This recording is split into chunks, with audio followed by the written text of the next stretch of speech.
Bonjour chers étudiants, bonjour chers professionnels. Aujourd'hui, je vais vous faire le cours sur la fonction ci. Le cours que vous voyez va vous permettre de maîtriser une bonne fois la fonction ci. Donc si vous faites le BT, le BEP, le CAP ou le BTS, ce cours-là est fait pour vous. Donc concentrez-vous bien et mettez-vous à côté de votre machine. Nous allons ensemble faire des exemples pour comprendre la condition ci. Donc en premier, nous allons voir la fonction ci. Ensuite, nous allons voir les si imbriqués. Après, la fonction si est et la fonction si ou. De manière très simple. Donc, ce cours-là est fait pour les débutants, mais aussi pour les professionnels ou ceux qui préparent les examens. Donc, si vous êtes prêts, on y va. L'exemple que j'ai choisi pour vous, ici, c'est le calcul du taux. Nous allons voir comment trouver le taux qui est donné selon le sexe. Ici, c'est la colonne A et là, nous avons la colonne B. Supposons qu'ici, c'est A3, exemple. Ici, on a A3. Donc, je n'ai pas assez d'espace. Ici, A3, A4, A5, A6. Donc là, c'est 7, 8. Hein? Ça, c'est le numéro de la ligne. Donc là, nous avons la colonne A et la colonne B. Ici, c'est B3. Donc, dans B4, nous voulons trouver le taux. Ici, la condition, c'est quoi? Si c'est un homme, le taux, c'est 1200. Si c'est une femme, le taux, c'est 1000 francs. Alors, la condition aussi, c'est très simple. On a d'abord un test logique à faire. Et un résultat si le test est vrai, un résultat si le test est faux. Mais d'abord, avant de se lancer sur la condition ci, nous allons voir ensemble l'algorithme de la fonction ci. Comment Excel gère la fonction ci. Donc, je vais poser la condition et vous allez voir. En premier, on tape sur égal. Donc, à supposer que nous sommes dans B4. On tape égal. Toutes les fonctions sur Excel commencent par égal. Et on écrit ci. Égal ci. Excel même va vous assister. Toutes les fonctions qui commencent par égal ci vont s'afficher. Donc, vous allez choisir ci. Maintenant, ce qu'il faut faire en premier, c'est de lire la description de la formule. Vous allez voir en bas, ici, test logique. Va s'afficher ici, test logique. Test logique. Point virgule, valeur si vrai et valeur si faux. Ça, n'importe qui doit pouvoir lire cette description. C'est important parce que ça va vous permettre de savoir l'étape dans laquelle vous êtes. Alors, première étape, c'est le test logique. Nous allons voir ensemble comment poser un test logique sur Excel. C'est l'étape la plus importante car elle va vous permettre d'identifier l'élément ou bien le résultat attendu. Alors ici, on va faire un test logique. Un test logique, c'est quoi? Nous sommes actuellement à l'intérieur de cette cellule. C'est la cellule B4. Donc, colonne B, ligne 4. C'est la cellule B4. Donc, dans B4, nous avons tapé égal. Et nous voulons vérifier. Un test logique, c'est quoi? C'est une comparaison logique entre deux cellules. Ici, la comparaison logique, c'est quoi? Nous voulons savoir, est-ce que dans cette cellule, on a homme pour pouvoir donner le résultat. Donc, le test logique va faire égal si quoi? Deux valeurs. La première valeur, ça peut être une cellule, comme ça peut être un nombre. Mais ici, il s'agit d'une cellule. C'est la cellule A4. Est-ce que dans A4? Donc, nous voulons vérifier le contenu de A4. Même si on a homme, on sait qu'on a homme dans cette cellule et que nous savons aussi que les valeurs sur Excel peuvent changer n'importe comment. Donc, nous allons vérifier le contenu de A4. Donc, nous allons faire une comparaison logique. Et pour faire une comparaison logique, nous allons utiliser une valeur ou une cellule et faire la comparaison en utilisant les opérateurs logiques de comparaison. Alors, si dans A4, nous avons, c'est l'opérateur logique égal. Mais à part l'opérateur logique égal, nous avons autres opérateurs logiques, comme l'opérateur que tout le monde connaît déjà, l'opérateur supérieur. Nous pouvons aussi avoir supérieur ou égal. Nous pouvons avoir inférieur. Nous pouvons avoir inférieur ou égal, comme nous pouvons avoir différent. Donc ça, c'est inférieur. Hein? Je dis, mais c'est inférieur. Et l'opérateur différent, qui est très rarement utilisé. Mais ici, nous allons utiliser l'opérateur égal. Donc, l'opérateur logique de comparaison de A3 avec la valeur homme. Donc, nous allons voir, est-ce que dans A3, A4 plutôt, nous avons homme. Homme, on le met entre guillemets. Parce que Excel ne connaît pas ce mot-là. Donc, lorsque nous allons voir les références, on pourra utiliser cette valeur-là, homme, qu'on va fixer. Donc, ça, c'est le test logique. Donc, sur Excel, le test logique est très simple. Maintenant, si dans A4, vous allez voir en même temps que, en bas, dans la description, test logique sera toujours en gras. Donc, homme sera entre guillemets. Maintenant, après le test logique, on va taper un point virgule. Le point virgule veut dire quoi? Si le test est vrai. Donc, l'événement qui va se passer si le test est vrai. Maintenant que nous avons déjà fini le test logique, donc, chers étudiants, ayez l'habitude de lire la description de la formule. Vous allez voir ici, Excel va vous écrire test logique. Alors, lorsque vous allez taper le premier point virgule, cela veut dire que vous avez dépassé l'étape du test logique. Maintenant, la prochaine étape, c'est l'étape si ce test-là est vrai. Si dans A3, on a regardé le contenu et on a trouvé homme, qu'est-ce qui va se passer? Donc là aussi, dans un exercice ou dans l'entreprise, on va vous donner la valeur à mettre ou bien le calcul à faire. Ici, c'est une valeur à mettre. Si dans A4, nous avons homme, nous allons écrire 1200. 1200. Bon, certains vont utiliser une cellule. Par exemple, si A4 égale homme, au lieu d'écrire 1200, on met par exemple A2. C'est-à-dire, on prend la valeur de A2. Là, c'est encore mieux. Donc, si on prend la valeur de A2, on sait que A2 est une référence absolue. C'est une valeur qui ne change pas. Donc, je vous demande d'aller suivre le cours sur les références. Donc, si vous prenez A2, qui est une cellule, il faudra la fixer avec F4. Donc là, vous allez taper sur F4 pour fixer la valeur A2. Maintenant, si vous écrivez 1200, c'est une valeur qui est déjà statique, donc ce n'est pas la peine de fixer. Donc, si on a vérifié dans A2 et qu'on a trouvé homme, point virgule, si c'est vrai, on met 1200. C'est la valeur si le test est vrai. Maintenant, si on tape un deuxième point virgule, cela veut dire que le test n'est pas vrai. Le test n'est pas vrai. Vous allez voir même dans la description que valeur s'il faut sera en gras. Donc, j'insiste encore sur la lecture de la description de la formule. Valeur s'il faut est en gras. S'il faut, on veut dire que A4 n'est pas égal à homme. Donc, A4, certainement, c'est égal à femme. Maintenant, qu'est-ce qu'on va mettre? Nous allons mettre 1000 francs. On va taper 1000 francs. Ou bien, si vous avez utilisé une cellule de référence, certainement c'est B2, exemple. Donc, vous pouvez taper sur une cellule, B2. Mais cette cellule-là doit être fixée avec F4. Voilà un peu comment on écrit, comment on va établir la fonction si. C'est très simple. On a un test logique. Si le test est vrai, si le test est faux. Maintenant, si le test est vrai ici, on a tapé 1200.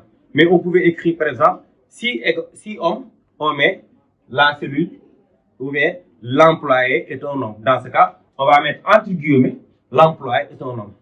Donc, c'est logique. Ou bien, on pouvait faire un calcul.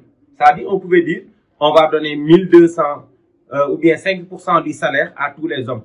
Dans ce cas, au lieu d'écrire 1200, nous allons prendre 5% multiplié par le salaire, par exemple, C2. Dans ce cas, on va faire un calcul. Juste pour vous dire que le résultat si vrai peut être un calcul. Le résultat si vrai peut être quelque chose qu'on va écrire. Le cas d'un étudiant qui ne passe pas en classe supérieure. Si moyenne est inférieure à 10, on ne va pas calculer, on va écrire autorisé à redoubler. Donc, le résultat peut être quelque chose qu'on va écrire comme redouble dans le cas du bulletin de notes. Le résultat aussi peut être une condition ou bien une fonction qu'on va taper. Nous allons voir après plus tard avec les si impliqués lorsqu'on va taper la valeur si vraie et qu'on veut faire un autre test. Donc, j'espère que vous avez maintenant compris l'algorithme de la condition si et que nous pouvons aller voir ça dans la pratique. Alors, comme nous l'avons promis, nous allons tester la fonction si dans la pratique. Alors, la table est là. Ici, nous avons les taux 1200 pour les hommes et 1000 francs pour les femmes. Donc, dans la colonne A, nous avons les prénoms. Dans la colonne B, on a le sexe. On a soit homme ou bien femme. Et on demande de calculer le taux. Alors, c'est très simple. Ce qu'il faut faire, il faudra utiliser la fonction si. Pourquoi la fonction si? Parce que nous avons deux résultats possibles. Donc, un résultat qui est égal à 1200 si sexe égale homme. Un résultat qui est égal à 1000 francs au cas échéant. Alors, on met égal et on tape si. On tape si. Regardez, lorsqu'on tape si, les fonctions qui commencent par si vont apparaître, ainsi que la condition si. Donc, vérifie si la condition est respectée et renvoie une valeur si le résultat d'une condition que vous avez spécifiée est vrai. Donc, je double-clique sur si.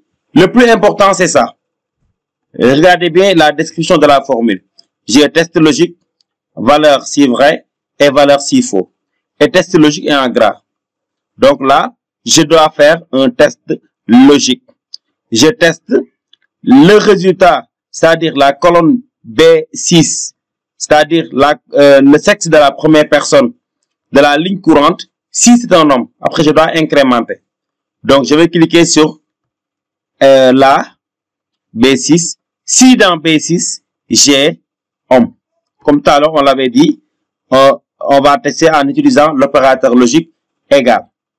Donc, on pouvait aussi utiliser supérieur, supérieur égal, inférieur, inférieur ou égal, ou bien différent. Mais ici, on va tester si c'est un homme. Donc, regardez bien toujours, test logique est en gras. Donc, je vais taper point virgule. Vous allez voir que maintenant, valeur si vrai. Si quoi est vrai? Si le test que je viens de faire est vrai. C'est-à-dire, si B6 égale homme. Donc, Excel va renvoyer la valeur 1200. Donc, pour les débutants, vous pouvez écrire 1200. Ça donne un résultat qui n'est pas dynamique, mais quand même, c'est juste. Mais, ce qu'il est donc le conseil de faire, c'est de prendre une cellule qui contient la valeur des 1200 et fixer la cellule. Par exemple, au lieu d'écrire 1200, je vais prendre les 1200 du tableau qui se trouve en haut ou bien en bas du tableau. Je remarque que certains étudiants se permettent, par exemple, lors des calculs, de prendre une valeur à l'intérieur du tableau, ce qui n'est pas autorisé. Vous prenez une valeur de référence qui va se trouver en haut, à droite, en tout cas dans une cellule inutilisée. Donc là, c'est une cellule-là, c'est la cellule B3. Alors, si vous prenez une cellule de référence, il faudra fixer la cellule avec F4. Donc, je clique sur F4 pour fixer la cellule B3. Je tape un deuxième point virgule. Regardez immédiatement, valeur si faux maintenant est en gras. Je pointe le curseur pour voir, vous voyez bien que c'est bleu. Alors, si le test est faux, si B6 n'est pas égal à homme, donc B6 est égal à femme. C'est le cas donc de la condition si avec deux résultats possibles. Vous allez voir que dans un autre exercice, je peux faire un autre test. Si c'est pas, par exemple, célibataire, je peux vérifier si c'est un marié. Ou bien vérifier si c'est un divorcé, ou bien autre possibilité. Là, j'ai deux possibilités. Donc, si c'est pas homme, donc c'est femme. Alors, si B6 n'est pas égal à homme, B6 est égal à femme, donc je peux prendre directement la valeur pour femme. Donc, c'est C3 que je fixe avec F4. Maintenant, je ferme la parenthèse et je clique sur Entrée. Donc, les valeurs sont en euros. Je vais les formater en francs CFA. Rapidement, donc, ceux qui ne savent pas formater en francs CFA, suivez bien. Donc, j'ai mes résultats qui sont déjà en euros. Je veux les avoir en francs CFA. J'ai fait un clic droit après avoir sélectionné les cellules. Donc, tout à l'heure, lorsque j'ai trouvé, j'ai incrémenté. L'incrémentation, c'est le fait de placer le curseur en bas à droite de la cellule et de faire cliquer glisser vers un sens. Ici, c'est vers le bas. Alors, j'ai les valeurs qui sont en euros. Je peux les mettre en francs CFA en faisant clic droit dans la sélection format de cellule. On a plusieurs possibilités. Donc, cette possibilité, elle est plus adaptée. clic droit, format de cellule, ou bien onglet accueil. Dans l'onglet accueil, groupe nombre, je peux venir cliquer sur ce bouton-là. Je vais avoir directement format de cellule. Comme vous voyez, donc le format de cellule. Je peux passer par onglet accueil groupe nombre. Ici aussi, personnaliser. Autre format numérique. Je vais avoir la même fenêtre. Donc, dans cette fenêtre, j'ai un nombre, alignement, police, bordure, remplissage et protection. Ici, c'est le format nombre qui m'intéresse. Je vais prendre en bas le format personnalisé. Le format personnalisé. Et dans la liste des formats personnalisés, je vais prendre celui-là. Dièse, espace, dièse, dièse, 0. Dièse, espace, dièse, dièse, 0. Et je vais rajouter le symbole franc CFA entre guillemets. Donc, les guillemets doivent être collés au 0 ou bien au dièse. Hein. Si je veux avoir des barres avec des virgules, je vais prendre l'autre. Donc, je prends celui-là. Je rajoute franc CFA. Je ferai une vidéo pour le format des nombres. Entre guillemets. OK. Donc, le tour est joué. Donc, le total, c'est un petit bonus. Total égale taux fois nombre d'heures. Donc là, j'ai pas besoin de fixer le taux. J'ai pas aussi besoin de fixer le nombre d'heures parce que le taux change, le nombre d'heures aussi change. Donc, ce n'est pas des valeurs, des références absolues. Ça change. Donc voilà. J'incrémente. Et comme tout à l'heure, je vais les mettre en franc CFA. Donc là, c'est la routine. Ceux qui ont bien suivi la vidéo savent maintenant comment mettre en franc CFA.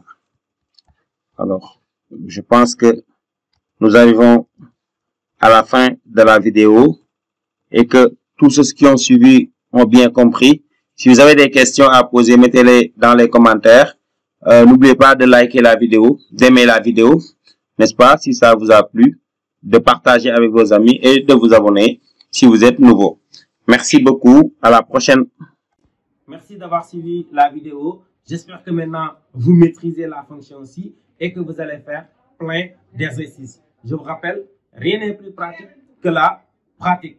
Alors, la vidéo suivante va concerner les si imbriqués. Alors, si vous êtes nouveau, il faudra vous abonner sur la chaîne en cliquant sur le bouton abonner et de liker la vidéo si la vidéo vous a plu. Merci.